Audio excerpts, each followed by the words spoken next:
పచ్చని చెట్లు ప్రగతికి మెట్లు. ఆనలు గురవాలంటే వనాలు పెంచాలి. నువ్వు చెట్లను రక్షిస్తే చెట్లు నిన్ను రక్షిస్తాయి. చెట్లను నాటండి, చల్లటి గాలిని పొందండి. ఎక్కువ చెట్లు నాటుర్రి, ఎక్కువ కాలం బతుకుర్రి. హో ఇట్లా చెప్పుకుంటే పోతే రేపు గీయాల దాకా చెప్పొచ్చు. మాటలదేముండదులా ఎవ్వలైనా చెప్తారు, కానీ మొలకలు నాటమంటే మాత్రం ముంగటికి రారు. ప్రకృతిని కాయి చేస్తోళ్ళు తప్ప. కాబట్టి సర్కార్లే గా కార్యం ముంగటేసుకుంటాయి. ఇక ముచ్చటేందంటే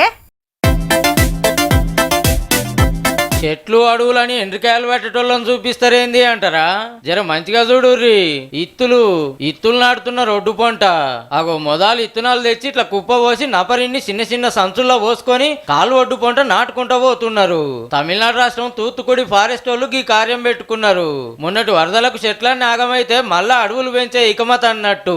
ఇంతకేమి ఇత్తులు నాటుతుర్రు అంటే మాంగ్రూవ్స్, అంటే నదులు సముద్రాల ఒడ్డుకు పెరిగే మడ అడవులు అన్నట్టు. ఇగో ఇట్లా బురద నేలలో చిక్కగా పెరుగుతాయి.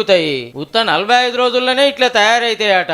దీనికో లెక్కుందుల్లో అడవి నుంచి జీవాలు ఊర్ల మీదకి రావాలంటే మడ అడవులు దాటాలి. అదంతా అలకగయ్యే పని కాదట. అట్లా జీవాల నుంచి పబ్లిక్ కు తిప్పలు తప్పినట్టే.